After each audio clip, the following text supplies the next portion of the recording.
Un estudio inductivo de la epístola a los Colosenses. La epístola a los Colosenses contiene instrucción doctrinal acerca de la deidad de Cristo y combate algunas falsas filosofías, así como exhortaciones prácticas respecto a la conducta cristiana, incluyendo las amistades y nuestra manera de hablar. Esta carta trata de la divinidad de Jesucristo. Fue escrita para contrarrestar diversas herejías y para exhortar a los creyentes sobre la verdadera identidad del Señor Jesucristo. Colosenses fue escrito expresamente para anular la herejía que había surgido en Colosas, la cual ponía en peligro la existencia de la iglesia. Esta es una epístola que responde a varios interrogantes de la iglesia del primer siglo. Pablo parece también disputar respecto al énfasis judío sobre la circuncisión y las tradiciones.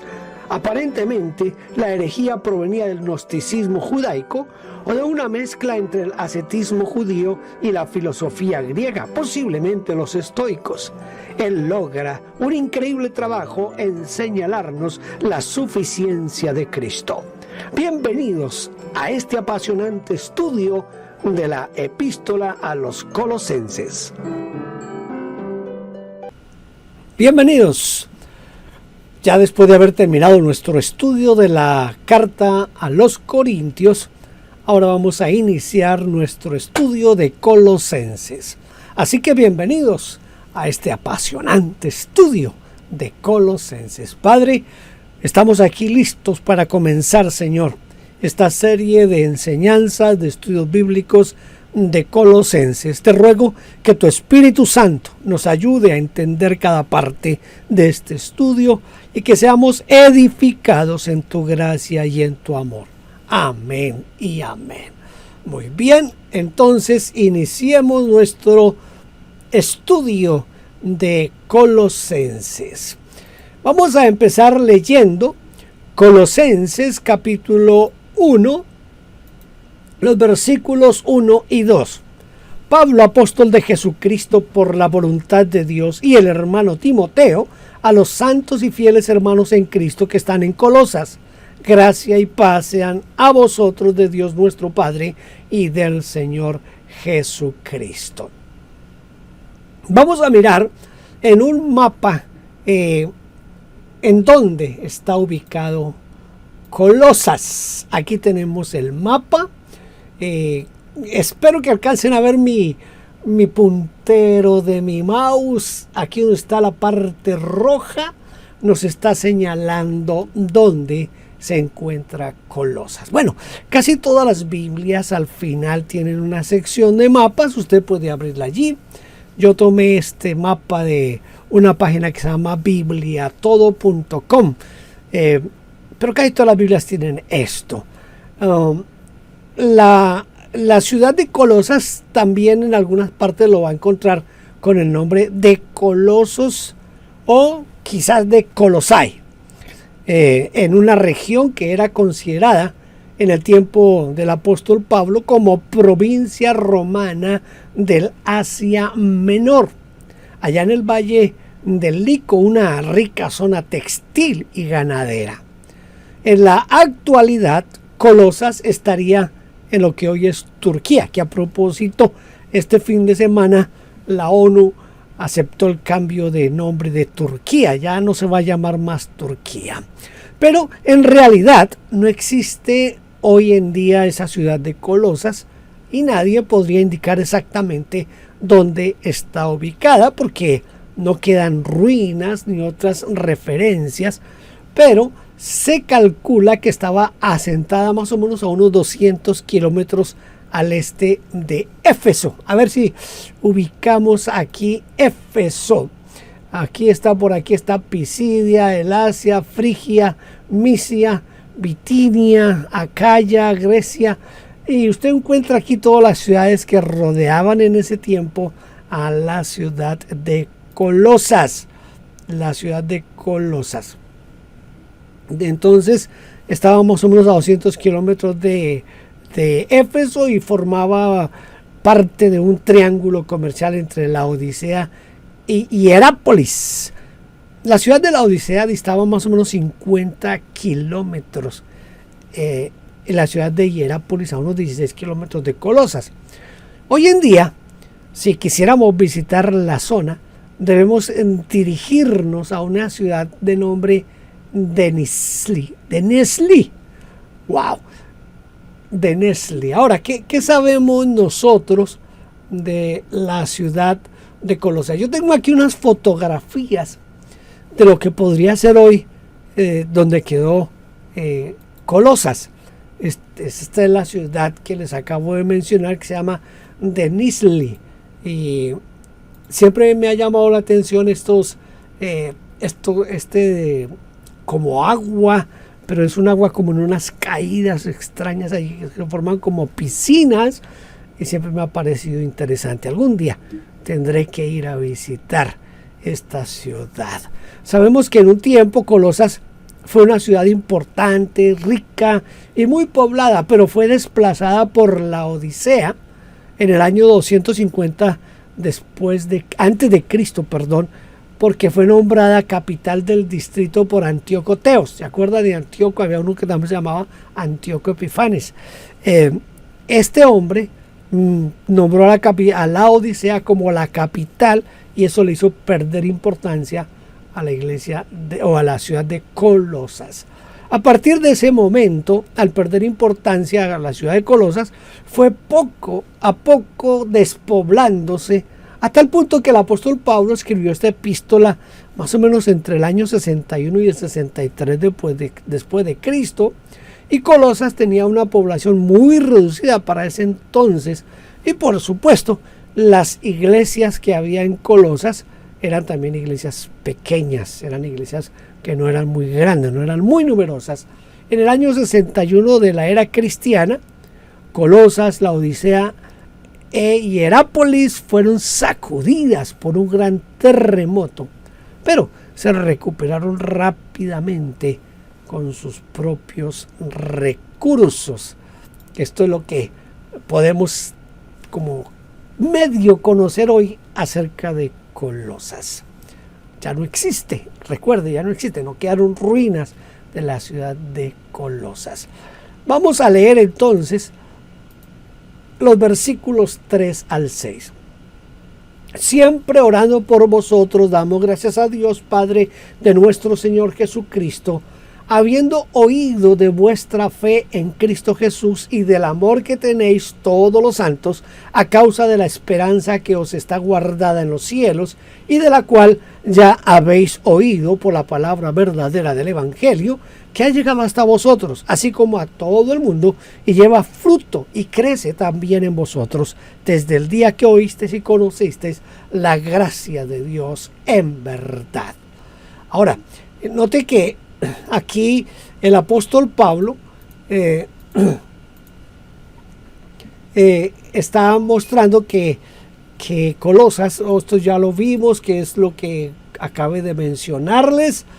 Entonces en Colosenses dice que el apóstol Pablo oyó dos cosas que de los colosenses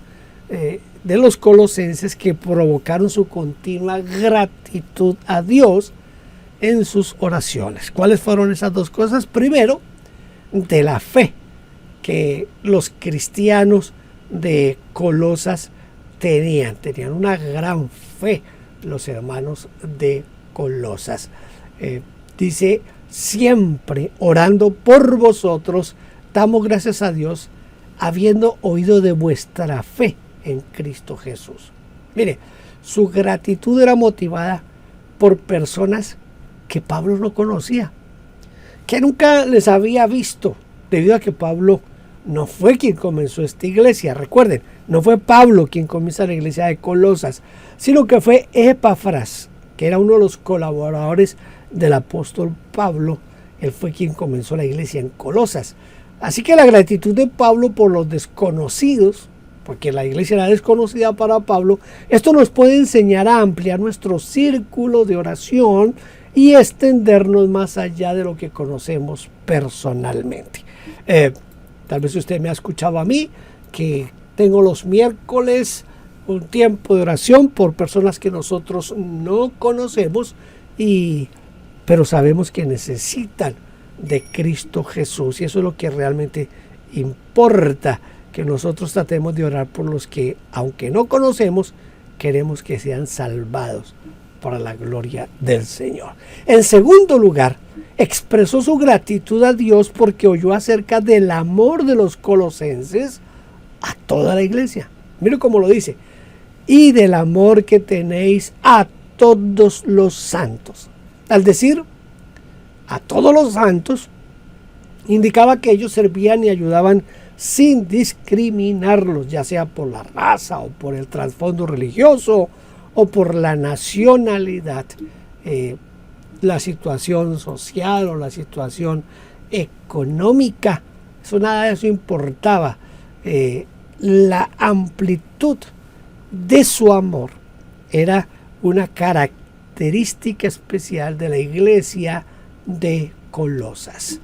¿Qué es lo que motivó la fe y el amor de los colosenses? Mire, la fe y el amor de estos cristianos fue motivado por la palabra verdadera del Evangelio, la cual les dio un nuevo sentido a la vida y un depósito para la eternidad. Dice: a causa de la esperanza que os está guardada en los cielos. O, mire como dice la Nácar y Colunga, dice: por vuestra esperanza depositada en los cielos.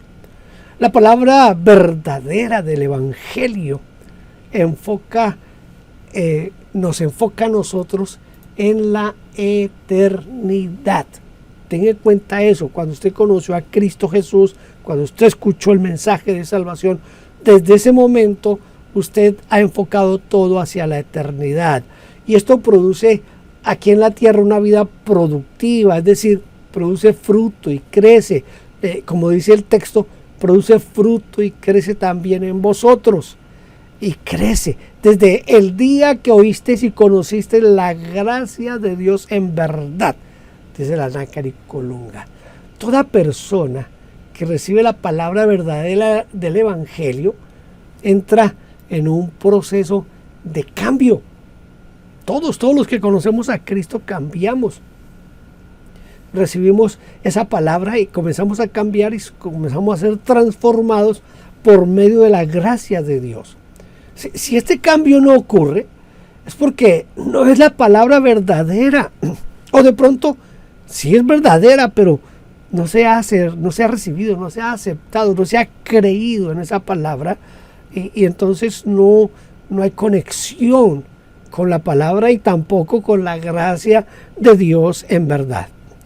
La gracia verdadera de Dios, escuche esto porque a mí me parece bien interesante. La gracia verdadera de Dios comienza a actuar desde el momento mismo en que uno oye y conoce.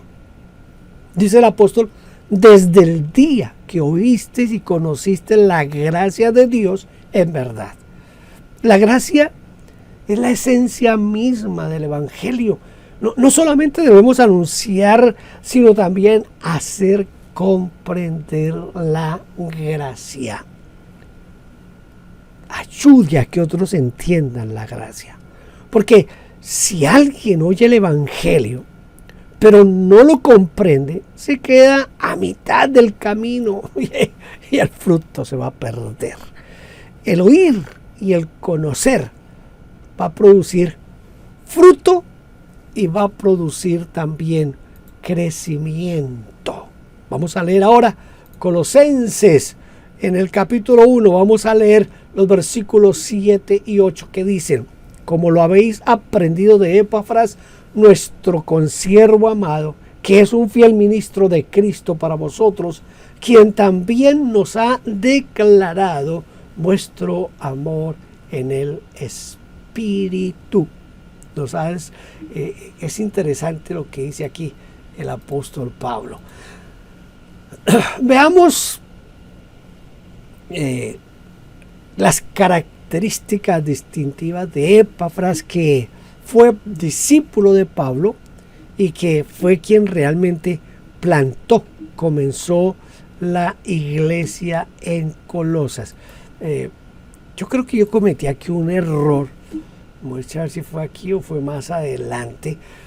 Donde digo aquí que hay 4 características. En alguna parte dije que son 4 y me resultaron 5. No sé si es en la siguiente lección. Bueno, sigamos aquí con esta.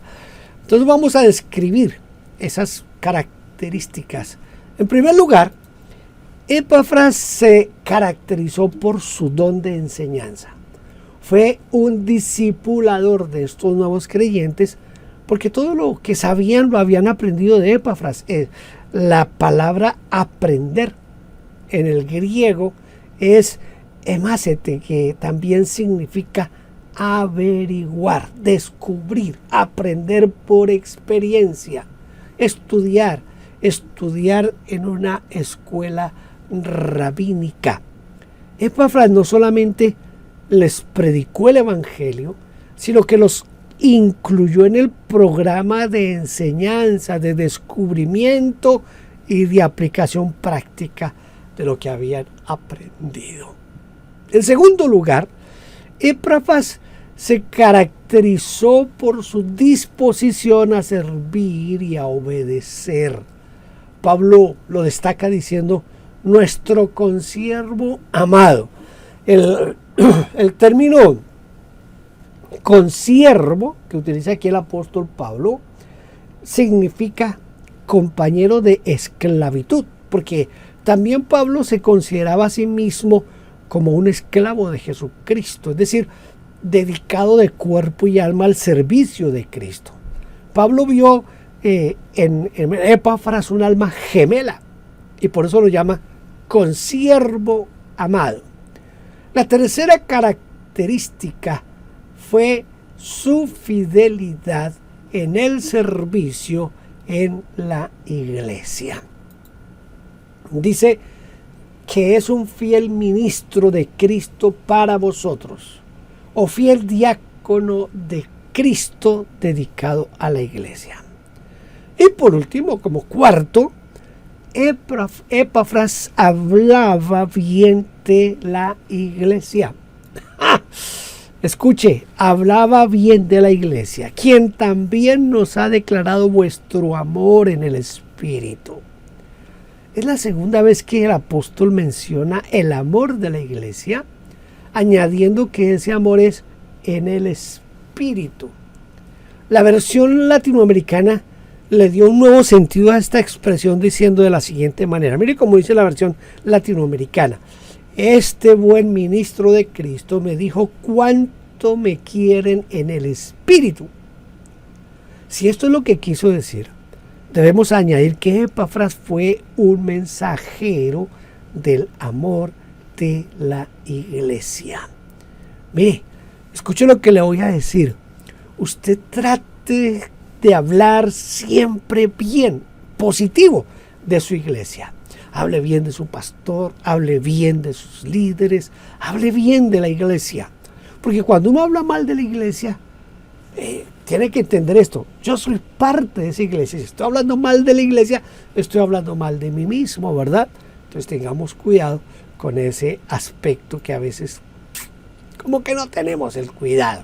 Versículos 9 al 14, por lo cual también nosotros, desde el día que lo oímos, no cesamos de orar por vosotros y de pedir que seáis llenos del conocimiento de su voluntad en toda sabiduría e inteligencia espiritual, para que andéis como es digno del Señor, agradándole en todo, llevando fruto en toda buena obra y creciendo en el conocimiento de Dios, fortalecidos con todo poder y conforme a la potencia de su gloria, para toda paciencia y longanimidad, con gozo, dando gracias al Padre que nos hizo aptos para participar de la herencia de los santos en luz. Aunque la iglesia tenía fe y tenía amor, porque era una iglesia con fe y con amor, era una iglesia especial en ese aspecto, aunque tenía fe y amor, el apóstol Pablo se dio cuenta que les faltaba estar llenos del conocimiento de la voluntad de Dios en toda sabiduría e inteligencia espiritual. ¿Qué tal si nosotros en este momento tratamos de mirar el propósito de ese pedido incesante de oración a Dios. Mire, conocer la voluntad de Dios trae lo siguiente. Primero, nos llevará a una mejor conducta, es decir, a caminar y a andar como es digno del Señor, o como dice la Nueva Biblia Española, como el Señor se merece. Ese caminar nos da la idea de progreso, de una continua toma de decisiones en un cambio de terreno. El andar no es un andar a la deriva, no, eso no se trata de andar ahí mal o por donde salga, no es andar a la deriva, sino es más bien andar con un objetivo. Por eso se necesita tanto la sabiduría como la inteligencia espiritual para hacer lo correcto y de esa manera podamos agradar a Dios. Mire, no se trata de hacer lo bueno por obligación o porque así dice la Biblia, no, sino porque anhelamos la aprobación de Dios. En segundo lugar, conocer la voluntad de Dios nos llevará a producir resultados y a crecer. Escuche, a crecer. Dice, llevando fruto en toda buena obra y creciendo en el conocimiento de Dios. Porque hay buenas obras que nos dejan vacíos, ¿sabe? Aunque a veces hacemos obras, no sentimos la satisfacción completa, nos dejan un poquito vacíos. Entonces, por eso hay que tener como un poquito de cuidado con este aspecto de hacer bien las cosas en el Señor. Los resultados pueden ser frustrantes, pero cuando sabemos lo que Dios quiere y lo hacemos, entonces el fruto de la buena obra que hicimos saldrá a la luz, porque al conocer y hacer la voluntad de Dios, comenzaremos a conocer mejor a Dios. Tercero, conocer la voluntad de Dios. Pero no solo conocer la voluntad, sino conocer bien la voluntad de Dios nos lleva a contar con el todo poder de Dios. Mire, todo el poder de Dios en nosotros. Dice, fortalecidos con todo poder conforme a la potencia de su gloria. Cuando Jesús convirtió el agua en vino, Juan escribió lo siguiente. Dice, y manifestó su gloria a sus discípulos, y sus discípulos creyeron en él. Ese poder nos fortalece porque puede producir cambios en la naturaleza y en las circunstancias que nos pueden parecer imposibles. Cuarto, conocer bien la voluntad de Dios produce en nosotros la perseverancia. Dice, para toda paciencia y longanimidad. El término longanimidad significa grandeza y constancia de ánimo en medio de las adversidades. Cuando uno conoce mejor lo que Dios quiere, se vuelve más constante y firme en el sufrimiento porque sabe que en todo, absolutamente en todo lo que nos pasa a nosotros, existe un propósito. Quizás aquí es donde cabe muy bien entender Romanos 8:28, ¿verdad? Porque para los que aman a Dios, todas las cosas les ayudan a bien. En quinto lugar, conocer bien la voluntad de Dios nos hará más gozosos y agradecidos. Dice Pablo, con gozo, dando gracias al Padre que nos hizo aptos para participar de la herencia de los santos en luz. Porque Dios nos capacitó para recibir una parte de la herencia. Una herencia que pertenece a los creyentes que andan en luz. El texto griego, porque a veces cuando uno apela al texto griego, a veces se entiende un poquito más ciertas cosas. A mí a veces me confunde más, porque yo no sé griego, pero a veces en estos estudios recurre uno por lo menos al Nuevo Testamento interlineal. Entonces, el término griego dice literalmente: nos hizo aptos para la parte de la herencia de los santos en luz. Es una parte de la herencia, no toda. Cuando Cristo regrese, recibiremos la herencia completa. Por esa parte recibida, estamos agradecidos y gozosos porque ya estamos disfrutando de una parte de la riqueza de Dios que nos tiene reservada en el cielo. ¿Se acuerda de Efesios? Creo que es en el capítulo 1, creo que es en el versículo 13, dice que nos dio las arras del Espíritu. Con el Espíritu nos dio las arras, es decir, esa parte de la gloria de Dios en nosotros. Vamos a tratar, después de cada lección de Colosenses, vamos a tratar de tener un reto para cada semana. Entonces, ¿cuál es el reto que yo quiero que usted trate de hacer? Es llevar a cabo una o más de estas tareas que hizo Epáfras en este caso y que a nosotros nos pueden ayudar, nos pueden servir. ¿Cuáles son esas cosas? Primero, vamos a discipular y a enseñar a alguien algo. Del Evangelio, desde luego, ¿no? Vamos a tratar de evangelizarlo, vamos a tratar de enseñarle a alguien algo del Evangelio.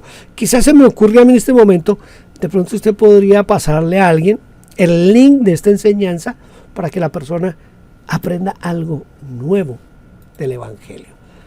En segundo lugar, vamos a tratar de ayudar a un pastor, a un ministro, a un líder, a alguien que haya hecho algo por nosotros, de pronto a un consiervo, tratar de ayudarlo en algo. Tercero, de pronto servir en algo en la iglesia, sea como diácono, como servidor, yo no sé cómo lo llaman en su iglesia, servidores, diáconos, mujeres, como quiera que los llamen, o maestro de la escuela dominical, o cualquier ministerio que usted haga, trate de hacerlo con agrado para el Señor. Y en quinto lugar, decirle a alguien que la iglesia lo ama. Así como Epáfras le dijo a Pablo que la iglesia de Colosas lo amaba, digámosle a alguien que la iglesia ama a esa persona. Y vamos a, como siempre hemos hecho, a tratar de memorizar un versículo, y hoy vamos a tratar de memorizar Colosenses capítulo 1, versículo 9. Dice: por lo cual también nosotros desde el día que lo oímos, no cesamos de orar por ustedes y de pedir que sean llenos del conocimiento de su voluntad en toda sabiduría e inteligencia espiritual. Creo que no está difícil el versículo que vamos a aprender, entonces trate de memorizarlo. Muy bien, hasta aquí nuestra primera lección de Colosenses. Espero que cada lunes nos encontremos para estudiar esta apasionante carta. Dios le bendiga y hasta el próximo lunes.